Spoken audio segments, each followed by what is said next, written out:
আজকের সকালটা শুরু হয়েছে কিছুটা এমনটা। তো দেখো ছাদে এসে গেছি। ছাদে এসেই দেখি কি এই যে পায়রাগুলো এগুলো এখান থেকে এখানে ঘুরছে। আর এই সাদাটাকে আমি সবসময় টার্গেট করি। এটাকে যেখানেই দেখি আমি ওখানেই ভিডিও করি। এটা আমাকে দেখে বিরক্তি হয়ে গেছে। এটা মানে ভাবে যেখানে যেটা শুধু আমাকে ভিডিও করে। এটা আমাকে দেখে দেখো কি নাচানাচি করছে। ক্যামেরা দেখলে চিনে। খুব পাকাও। তো যাই হোক অ্যাকচুয়ালি আজকে ছিল সোমবার। গুড মর্নিং সবাইকে। ও সবাইকে তো গুড মর্নিং বলা হলোই না। আজকে হয়েছে সোমবার। সোমবারবেলা যেহেতু রবিবারে কাপড় চোপড় ধুয়ে দিয়েছিলাম, তোমাকে দেখিয়েছিলাম বাতাসে পুরো শুকিয়ে গেছিল। তো এই কাপড়টাই আর কি মানে রাত্রে যেইগুলো ছিল সবগুলো তো গতকাল আনিনি। যেগুলো ছিল ওইগুলো রেখে দিয়েছিলাম ছাদে।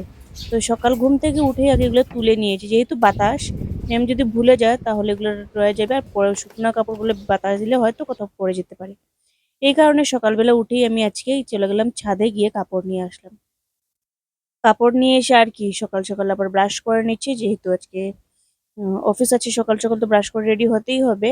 তো এখানে আমি ব্রাশ করে নিচ্ছি। ম্যাম এখানে চা করে নিয়েছে। ম্যামকে বলছি ম্যাম চাটা বসিয়ে দে, তো বলছে ঠিক আছে। তো আজকে হালকা কিছু খাবো, বিস্কিট দিয়ে কিছু মানে খেয়ে নেবো আর কি চা।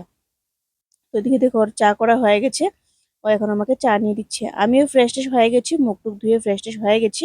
এখন বাস চা খাবো। চা খেয়ে আর কি আর আমার অফিসের জন্য বেরোয় যাবো। ডেইলি একই লাইফস্টাইল, তোমাদের সাথে কি শেয়ার করবো বলো? কোথাও যাওয়াও হয় না, কিছু না। আর কি করব বলো? তো কিছু করার নেই। আর এত তাড়াতাড়ি চা নিয়ে চলে এসছে। আমি মুখ ধুয়ে মুখটা মুছতেও পারছি না, ও চা নিয়ে চলে এসছে। বিছানা গুছানো হয় নাই। তো বলছে চাটাই খেয়ে নে, চাটা খেয়ে তারপর না হয় রেডি রেডি হবি। তা বললাম আচ্ছা দাঁড়া আমি ভালো করে মুখটা মুছে নি। তো যাই হোক তোমার সাথে আমি কি শেয়ার করবো বলো? আমার ডেইলি লাইফস্টাইল এইটাই। আমার ডেইলি লাইফস্টাইল ঘরে সকালবেলা উঠো ঘুম থেকে, উঠে অফিসে যাও, অফিস থেকে আসো, তারপরে অল্প সময়ের মধ্যে যা পারি সেটাই তোমাদের সাথে শেয়ার করি। আর ইদানিং আমার ভিউজ কিন্তু অনেকটা ডাউন হয়ে গেছে, আমি কেন জানি না। হয়তো অনেকের কাছে আমি যেটা মানে বুঝতে পেরেছি, কিছু মানে যেগুলো আমার চিন পরিচিত আছে তাদের বুঝে বুঝতে পেরেছি যে নোটিফিকেশন বেলটা মনে হয় তোমাদের কাছে, যেটা নোটিফিকেশন বেল আছে সেখানে মানে অলে মনে ক্লিক নেই। নোটিফিকেশন বেলে ক্লিক করো, তোমরা প্লিজ অলে ক্লিক করো, যেহেতু তোমাদের কাছে হয়তো আমার কাছে মানে আমার ভিডিওটা পৌঁছাচ্ছে না আর কি। সেই জন্য কিছুদিন থেকে রিচটা একদম ডাউনে চলে গেছে। তো তোমরা প্লিজ দেখো অল্প। আর এদিকে দেখো মা চলে এসেছেন, কথা বলতে বলতেই মা চলে এসেছেন। আমিও রেডি হয়ে গেছি, রেডি হয়ে চা খাচ্ছি। চাটা অলমোস্ট ঠান্ডাই হয়ে গেছে, যেহেতু আমি ঠান্ডা বলতে হাফ ঠান্ডা হাফ ইয়ে, যে ও মানে অনেক আগে চাটা বেড়ে নিয়েছে। তো চাটা ঠান্ডাই হয়ে গেছে। তো যাই হোক বিস্কিট দিয়ে খেয়ে নিচ্ছি। কিছুদিন থেকে কিছু খেতে ইচ্ছে করছিল না, কেন রাতে কিছু বমি হয়েছিল বলছিলাম যে। তো সেদিনও আর কি মানে কি বলবো, আর সকালবেলা কিছু খেতে ইচ্ছে করছিল না। তো ভাবলাম যে বিস্কিট দিয়ে চাটা খেয়ে নিই। তারপর অফিসে গিয়ে কিছু খেলে খাবো আর কি ওটি। তারপরে মা অল্প পরে 12টার দিকে আবার মা নিয়ে যান লাঞ্চ, তো জাস্ট খেয়ে নিই। আমার আবার খাবার মানে খেতে পার ইচ্ছে করলে খাও, খুবই ইচ্ছে করে, আর না হলে না খেয়ে সারাদিন কেটে যায়। এরকমই আর কি, কি করবো বলো? এটাই আমাদের লাইফস্টাইল, আমরা ইয়ে। তো চলো এদিকে আমি বের হয়ে যাচ্ছি অফিসের জন্য, পরে না হয় ভিডিওটা কন্টিনিউ করবে। আমি তো চলে গেলাম অফিসে। মা চলে এসেছিলেন, তোমাদেরকে দেখালাম। এসে চাটা খেলেন। চাটা খেয়ে মাকে আজকে বলে গেছি, মা আজকে না কোনো হেভি কিছু বা মশলা কিছু খাওয়া রান্না করো না। মা আজকে কি করবে, ডালের সাথে আলু সিদ্ধ দিয়ে দিবে। তো কারণ ডালের সাথে আলু, আমি বলছি যে ভাতের সাথেও দিও না, জল দিয়েও আলাদা সিদ্ধ দিও না, ডালের মধ্যে আলুটা সিদ্ধ দিও। কারণ ডালের মধ্যে আলু দিয়ে সিদ্ধ দিয়ে খেতে কিন্তু খুবই টেস্টি লাগে, আমার কাছে ভালো লাগে। আমি আরেকদিনও বানিয়েছিলাম। তো মাকে বলেছি অন্য কিছু মশলাদার ইয়ে করো না, আমার পেটটা একদম ঠিক না। গ্যাসের সমস্যা দেখা দিচ্ছে। এমনিতে আমি কিছু টের পাচ্ছি না, গ্যাসের কোনো কিছু সিমটমস পাচ্ছি না। কিন্তু পিঠের মাঝখানটায়, পিছন যে পিঠটা, পিঠের মাঝখানে বুকের মাঝখানটায় ব্যথা, সেটা হচ্ছে গ্যাসের প্রবলেম, সেটা আমি বুঝতে পারছি। কিন্তু আমি টের পাচ্ছি না, মানে আছে না ফিজিক্যালি কোনো কিছু আমার আমার মধ্যে, আবার আমি কিছু বুঝতে পারছি না যে গ্যাসের প্রবলেম আছে বলে। তো সেই জন্য আর কি মাকে বলছি, মা হেভি কিছু রান্না কর না, পাতলা করে ডাল আর এটার মধ্যে আলু সিদ্ধ আলু মাখা করে খেয়ে নেবো। সেটাই খাবো, কারণ আমার অনেক প্রবলেম হচ্ছে। তো মা বলছেন ঠিক আছে। তো মা তো নিয়ে গেলেন রান্না করে, কিন্তু আমার কেন জানি না আজকে আলু সেদ্ধটা ভালো লাগেনি। মনে হয়েছে ডালের মধ্যে সেদ্ধ নেই মানে জলে, কারণ আমি আলু কম খাই। আমার আলুটা বেশি পছন্দ না। তো সেই আর কি মাংস আলু হলে এক দু টুকরা খাই, আর এরকম যদি ডালের সাথে মাখা, ডালের সাথে সিদ্ধ হয় যদি, তাহলে মাখা খেতে পছন্দ করি। কিন্তু খেয়েছি, ভালো লেগেছে, ডাল ডাল ভালো লেগেছে, কিন্তু ইয়ে ভালো না, মানে আলু মাখাটা ভালো লাগে না আর কি। মানে কম ভালো লেগেছে, যেহেতু আমি আলুটা কম পছন্দ করি। মাখাটা ভালো হয়েছে, কিন্তু এমনিতে আমার ভালো লাগে না আলু, সেই জন্য। ভেবেছিলাম ডালের সাথে যদি হয় তাহলে খেতে হয়তো ভালো লাগবে। তো যাই হোক মা তো লাঞ্চ মানে এখানে রান্না বান্না করছেন আর কি। আর ম্যাম এখানে ঘরটা ঝাড়ু মারছে। আমাদের ঘরটা অনেকই ছোট, তোমাদেরকে কি বলবো, তোমরা তো দেখোই আমাদের ব্লগে, আমাদের ঘরটা অনেকই ছোট। তো যাই হোক তোমার সাথে কি, তোমাদের সাথে আমি যেহেতু সবকিছুই শেয়ার করি, আমরা কি করি না করি সবকিছুই শেয়ার করি তোমাদের সাথে। তো যাই হোক যারা আমার ভিউয়ার্সরা আছো, কে কিভাবে নেবে আমি সেটা জানি না, কিন্তু আমাদের ঘরটা অনেকই ছোট। তো কিন্তু কি করব বলো, মানে উপায় নেই আর কি। আমি যেহেতু চাইও যদি বড় ঘরে যেতে, মা চায় না আর কি। যেহেতু মা ঘরের গার্জেন, তো সেই জন্য মা যেতেই চান না। মা অনেক বলি যে এমন না যে এখন ভগবানের আশীর্বাদে, তখন হয়তো আমাদের এরকম সামর্থ্য ছিল না, এখন ভগবানের আশীর্বাদে আমরা কিন্তু যেতে পারি আর কি, মানে ঠাকুরের আশীর্বাদে আমরা যেতে পারি। মাকে বলি আমি, কিন্তু মা যেতে চান না আর কি। মা বলেন না না, তো এখন মা যখন গার্জেন, তো মার কথা তো শুনতেই হবে, তাই না? এখন যে গার্জেন, যদি উনি যদি কমফোর্টেবল না থাকেন, সেখানে আমি জোর করে তো লাভ নেই। তো সেই জন্য আমি সেরকম ভাবে জোর করি না। আর তেমন একটা আমাদের অসুবিধাও হয় না, যেহেতু কারণ আমাদের ঘরে ফ্যামিলি মেম্বার আমরা তিনজনই আছি। আর ছেলে মানুষ নেই যেহেতু, যে এই ঘরে ছেলে মেয়ে সবকিছু জড়িয়ে থাকে, সেখানে আবার তোমাদের মানে অল্প প্রবলেম সুবিধা অসুবিধার কথা থাকে, কিন্তু আমরা ঘরে সবাই মেয়ে আমরা, তো সেরকম ভাবে একটা অসুবিধাও হয় না আর কি। আর কিছুদিন পরে পাম্মি আসবে, পাম্মিও মেয়ে, তো সবাই আমরা মেয়ে মেয়ে, আমাদের কোনো এত প্রবলেম হয় না। কিন্তু আর কি দুটো মানুষ আসলে অল্প কষ্ট হয়ে যায়। আর আমাদের ঘরে তেমন কিছু কেউ আসেও না, যেহেতু আমরা বাড়িতে থাকি না, কে আসবে? বাইরে থেকে মামারা কেউ আসেও যদি, তো তারা তারা মানে আরো যে আত্মীয় আছে তাদের এখানে থেকে যায়। আমাদের ঘরে হয়তো আমরা তো থাকাই হয় না, কারণ আমাদের ঘরে আমরা মানুষই থাকি না। সেই কি করবো বলো, আমরা বাড়িতে থাকি না। তোমরা তো যারা আমার ভিডিও দেখো সবাই জানোই, সকালবেলা আমি বের হয়ে যাই, বিকেলবেলা 5টায় আসি। তো আর কি করবো বলো, তো বাড়িতে আমি থাকিই না। মাও থাকেন না। ম্যাম তো এখন 1-2 মাস আছে। আর এতদিন তো ম্যামের স্কুল ছিল, তো সেই জন্য ও স্কুলে চলে যেত, বিকেলবেলা আসতো, পাম্মিও চলে যায় স্কুলে, বিকেলবেলা আসে, বাড়িতে কেউ থাকেই না। আমাদের নিজের খাওয়াটাই আমরা ঠিকভাবে খেতে পারি না।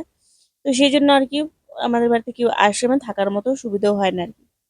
তো সেই জন্য আমাদের জন্য কমফোর্টেবল হয়ে যায়, কিন্তু কখনো কখনো মাঝে মধ্যে তারপরে বুঝি, যেমন কি অল্প বড় ঘর হলে খুব ভালো হতো। কিন্তু কি করব বলো, উপায়হীন বললাম না। কিন্তু ইচ্ছে করে যেতে পারে, কিন্তু মার জন্য আমি যেতে চাই না। মা কেন জানি না যেতে চান না, মা মানে এইখান থেকে যাবেন না, এই আর কি। তো দেখা যাক ভবিষ্যতে কি হয়। ইচ্ছে আছে, অনেক কিছু ইচ্ছে নিয়ে করি, কিন্তু কি হবে না হবে সেটা বুঝতে পারি না। আশা করি আমার চ্যানেলটা যদি গ্রোথ হয়, তাহলে দেখি ভগবানের যদি আশীর্বাদ থাকে, তাহলে একদিন না একদিন আমার চ্যানেলটা গ্রোথ হবে। আমি অনেক খেটে যাচ্ছি এই চ্যানেলের, মানে চ্যানেলের মধ্যে, কিন্তু এখনো অব্দি আমি কোনো রেসপন্স পাচ্ছি না। তো যাই হোক, যেহেতু আমার কন্টেন্টটাও সেরকম না, আমি বুঝতে পারছি আমার ডেইলি ব্লগ দেখাচ্ছে। আর আমি মেন ভুলটা করে ফেলছি যে মাঝখানে স্কিপ করে, মাঝখানে স্কিপটা যদি না হয়, স্কিপ করতেই হয়। দেখো যেহেতু বাইরে কাজ করি আমরা, আর সব সময় তো ভিডিও নিয়ে থাকলেও হয় না, স্কিপ অফিসের কাজ থাকে, টিউশন টিউশন থাকতো মাঝখানে, এসবের জন্য মাঝখানে গ্যাপ হয়ে যেত। আর আমার কিছু না কিছু কিন্তু সমস্যা দুদিন পরে পরে আসতেই থাকে, মানে আমার সমস্যায় ভরা, মানে আমার লাইফটা পুরো সমস্যায় ভরা। কিছু না কিছু একটা আসতে থাকে, কোনো মোবাইল নষ্ট হয়ে যায়, এই হয়ে যায় সেই হয়ে যায়, কিছু করার নেই আর কি। তো আমার ভুলটা হয়েছে যে আমি মাঝখানে স্কিপ করে দিই। আমি জানি রুলস রেগুলেশন, ইউটিউবে যদি তুমি কাজ করো তাহলে কিন্তু তোমার রেগুলার ভিডিও দিয়ে যেতে লাগে, একই টাইমে দিতে লাগে। আমার টাইম মেনটেন নেই, তোমাদেরকে কখনো আমি রাত 10টায় দিচ্ছি, তো কখনো 3টায় দিচ্ছি দুপুর, কখনো কি দিচ্ছি। তো এটার জন্য আমি সবসময় বলি যে তোমাদেরকে, যে না আমি রেগুলার ভিডিওস দেবো, টাইম টু টাইম ভিডিওস দেবো, কিন্তু সেটা আমার করা হয়ই না। আর দেবো তো কি দেবো বলো, এটাই আমাদের কাজ, এটাই দেবো, আর এক্সট্রা কিছু করার কিছু নেই। মানে এগোতে চাই, ইউটিউব নিয়ে এগোতে চাই, কিন্তু সময় সুযোগ হয়ে ওঠে না। কি করব বলো, যেটা আছে ওইটা দিয়ে দেই। এখন আমাদের ঘরে আমি অফিসে চলে গেছি, দেখো আমি কি ভিডিও করব, অফিসে গিয়ে তো সারাক্ষণ ভিডিও করতে পারি না। তো এই আর কি, তো এখন আমি আমার করছি এটাই।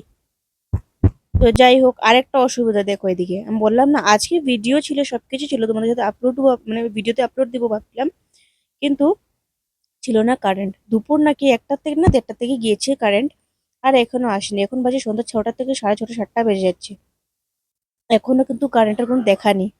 তা বললাম না, আমার একটা পরে একটা সুবিধা থেকেই থাকে। ভিডিও ছিল, এডিটিং করা ছিল, সব ছিল, শুধুমাত্র কারেন্টের জন্য দিতে পারছিলাম না। মোবাইলের ডেটা, মোবাইল ডেটার উপরে তো ডিপেন্ড করা যায় না। আমি ছাদে গিয়ে ভাবছিলাম দেবো, একবার হচ্ছে যে না, কারণ আমার এক্সপিরিয়েন্স হয়ে গেছে মোবাইল ডেটা দিয়ে ইয়ে চলেই না। মানে তোমার কি বলবো জানি, ইয়ে মানে ডেটা আপলোড যদি দিতে চাই, ভিডিও আপলোড দিতে চাই, ডেটা তো শেষ হবেই হবে, সঙ্গে ভিডিও পুরো আপলোড হবে না, অর্ধেকে গিয়ে আটকে থাকবে। কারণ আমার এগুলো নিয়ে এক্সপিরিয়েন্স আছে, অর্ধেকে চলে যাবে। আর ঘরে তো কারেন্ট নেই, কারেন্ট নেই তো ওয়াইফাই নেই, তো সেই জন্য আমি ভিডিও কি করব এই ভেবে আর কি, মানে দিতেও পারছিলাম না আপলোড। তো যাই হোক, তো ম্যামকে এখানে বললাম যে ম্যাম এক কাজ করো, কিছু একটা বানিয়ে দে, খাই, চাটা খাই। দেখি আমি ভাবলি, আমরা ভেবেছিলাম মনে হয় 9টা 10টার মধ্যে এসে যাবে কারেন্ট, কিন্তু সেদিন পুরো রাত্রে তো আসেনি, পরের দিন সকালেও আসেনি, পরের দিন দুপুরে একটা, মানে 24 ঘন্টার মধ্যে এসছে। অ্যাকচুয়ালি ওখানে একটা মানে আমাদের মিটার বক্সে মানে কি কিছু প্রবলেম হয়েছিল বলে, তো লাইটম্যানকে কল করা হয়েছে, এসে ঠিক করে দিয়েছে আর কি। তো এই ছিল আজকের ইয়ে। তারপর খিদে লেগেছিল, ঘরে মা ডাল বানিয়ে গেছিলেন, আলু সিদ্ধ ছিল দুপুরবেলা, তো কি খাবো ভাবছি, তো আর ভাবলাম যে এক কাজ করি, ম্যামকে বলছি খিদে লেগেছে, তুই চিকেন নিয়ে 250 গ্রাম, চিকেনটা ভাজা করে নি। তো ও বলছে ঠিক আছে, তো চিকেন ভাজা করছিল। তো ও গিয়েছে চিকেন এনেছে, চিকেন ভাজা করছে, খেয়ে ঘুমিয়ে গেছে। এটা আর ভিডিও করলাম না, যেহেতু কারেন্ট ছিল না, ফ্ল্যাশ লাইট দিয়ে এখানে দিদির সাথেও কথা বলছিলাম। তো আর মানে ভিডিও করা হলো না, তো ভাবলাম যে ছেড়ে দে আজকে, না হয় এতটুকু আর কি। তারপর দেখি ম্যাম চা নিয়ে আসলো, তারপরে ও গেলে দোকানে, চাটা খেয়ে গেলে দোকানে, দোকানে চিকেন নিয়ে এসছে। চিকেন নিয়ে এসে আমাকে চা মানে রান্না করে দিয়ে আমরা খেয়ে ঘুমালাম আর কি। কখন গিয়েছে লাইট, কখন বলতে কখন, দুপুর 12টার সময় বলে গিয়েছে লাইট, এখনো আসার নাম নেই। এখন বাজে ঘড়িতে প্রায় 9টা বাজে নাই, বাজতে চলেছে। তো এখনো লাইট আসে নাই। আমি ইউটিউবে ভিডিও এডিট করে রেখে দিয়েছি, আপলোড দেবো, কিন্তু ভিডিও লাইটের জন্য আমি আপলোড দিতে পারছি না, যেহেতু লাইট নেই, ওয়াইফাই নেই। ভাবছি ছাদে গিয়ে দেবো, ছাদে গেলে দিলেও হবে না, যেহেতু এত লম্বা ভিডিও মোবাইল ডেটা দিয়ে হয়ই না, ওয়াইফাই লাগে।